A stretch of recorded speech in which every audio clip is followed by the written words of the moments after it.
Radiant viewers, my name is Yusuf from sunny Kuching, Malaysia. Our vibrant people wish you to be showered with heaven's light and love. It is such a pleasure to have you join us again for part 2 of The Future is Vegan, Veggie Pride Parade in New York City.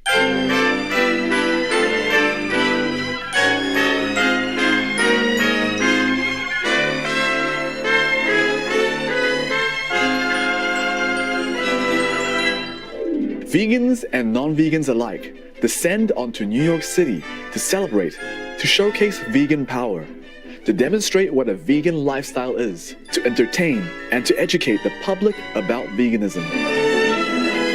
In the last episode, we followed the street parade that set out at 11 a.m.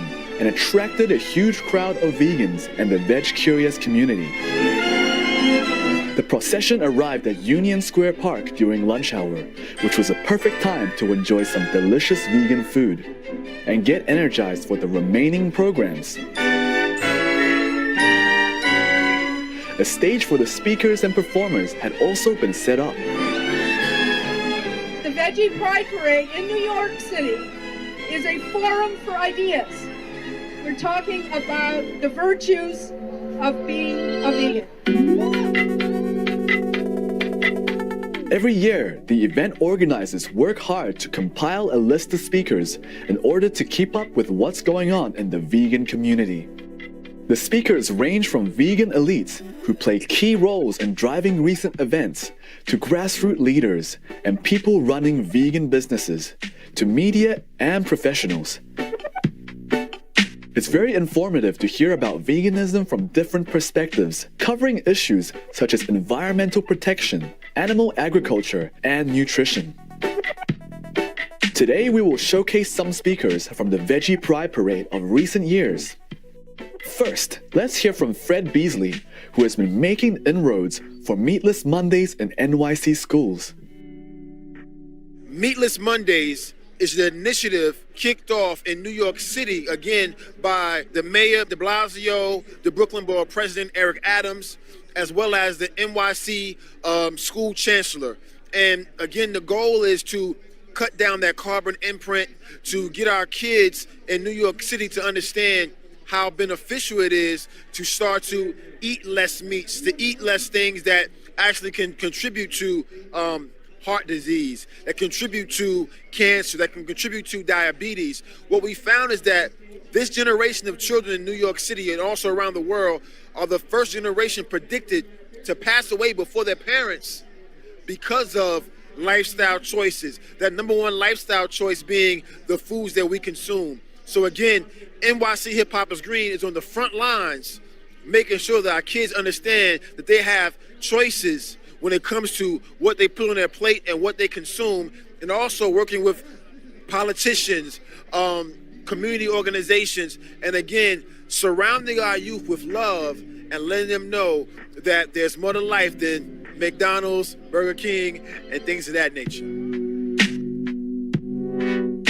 The Meatless Monday program was first piloted in 15 schools in Brooklyn in the spring of 2018 and is now expanded citywide thanks to Fred's many years of advocating for vegan options in our schools. The Humane Party's U.S. presidential candidate for 2016 and now for 2020, Clifton Roberts, also confirmed that legislation of favoring veganism is important to the vegan movement in his 2017 speech. The reason I came out here today is because prior to 2014, I was a vegan, an animal rights activist. And I knew that we needed to take our cause to the next level. And I looked back at history, I looked back at data, and I saw that the way that we received rights for women, the way that we received rights for African Americans and the LGBT community is through legislation. So that's why I ran for the President of the United States. I did not hesitate. When the board of directors approached me after volunteering my time as CEO for the political party, I agreed. That's so true. We certainly wish Mr. Roberts all health and success, thus allowing veganism to spread on a massive scale with policymakers' help. Another speaker from 2019 Veggie Pride Parade was Victoria Moran, who was involved in the production of the vegan documentary A Prayer for Compassion, released in March 2019. A Prayer for Compassion follows the filmmaker Thomas Jackson on a journey. Ultimately found another religious tradition that was working well for him. As he was being taught about love and oneness, he became vegan without ever having met a vegan or hearing the word. He didn't understand why these same people that were teaching him all these wonderful concepts would go out to brunch after church and eat animals, but he thought, not my business, I'll live and let live. But then his daughter was born. This also coincided with his seeing the film Cowspiracy and learning about the environmental connection to our food choices. So he knew that he could no longer be a live and let live vegan. For his daughter and other children, he had to do something. So he prayed and meditated, and the message that he got was to make a film that would reach out to the people at his church and other religious traditions around the world and find out what's the missing piece. Why isn't the veganism here? Well, what he found out was it is there. This essence of love and compassion is really at the heart of every religion. And any person who identifies as religious or spiritual can be vegan and still be a practitioner in good standing of their religion, and also shine this extra light that's really going to change the world and save the world, because heaven knows we need it. Gentle viewers, we will take a moment to watch an inspiring message. Please stay tuned to Supreme Master Television.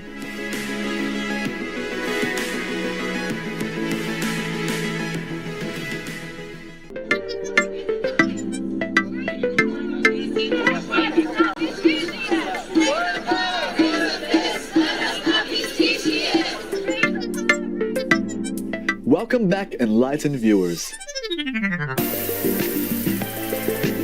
In addition to learning about the recent events happening in the vegan community, Veggie Pride Parade participants can also get health-related information. Karen Hartglass, co-founder of Responsible Eating and Living, shared with us. It's a mindset. Most people don't need to get type 2 diabetes. It's preventable and reversible. Most people don't need to die of heart disease. It's preventable. We could all be living quality, long lives, help the planet, help our family. That's the information we share at Responsible Eating and Living. And that's my mission in life. Veggie Pride Parade participants also hear stories from fellow vegan activists whose lives have changed as a result of veg activism. As told by Marissa Miller-Wolfson, the writer and director of the award-winning documentary, Vegucated. I think 3 million people have seen my film, according to estimates, and it's because of Pamela Rice. Her little pamphlet, 101 Reasons Why I'm a Vegetarian, pushed me from vegetarian to vegan in 2002. And 2 weeks later, I attended my first farm animal protection conference and met my husband. Thank you, Pamela, for changing my life. Thank you. And it's the power of one pamphlet, guys. Sometimes that's all it takes. It's so encouraging to see how one candle can light up another on the road to veganism. We simply can't leave out our long-term alliance on the road of establishing a cruelty-free world. The non-profit organizations and the amazing people who represent them, such as Jessica Carter from Compassion Over Killing. Compassion Over Killing is a national animal rights nonprofit. And so our organization started back in 1995, and we primarily focus on highlighting the truth of what goes on undercover in factory farms. We also do outreach to the community. So I go to community recreation centers, schools, churches, festivals like this, and I share just how simple and flavorful plant-based eating is with the recipes that I create. Other important information worth knowing is how to make a vegan transition easily. Chef Rootsy shared the secret with us after her cooking demonstration at the 2019 Veggie Pride Parade. most people that want to try vegan food, they want to eat something familiar. So that's really where the journey of flipping food started.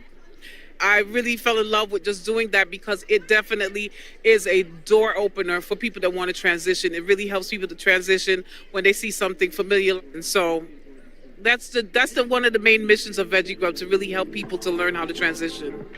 While the speakers have managed to touch upon almost every facet of veganism, let's lastly hear from Karen Davis, who pointed out that the only way to free our animal friends is via veganism. If you have millions and billions of people wanting to eat animal products, there's no way in the world you can get rid of factory farming.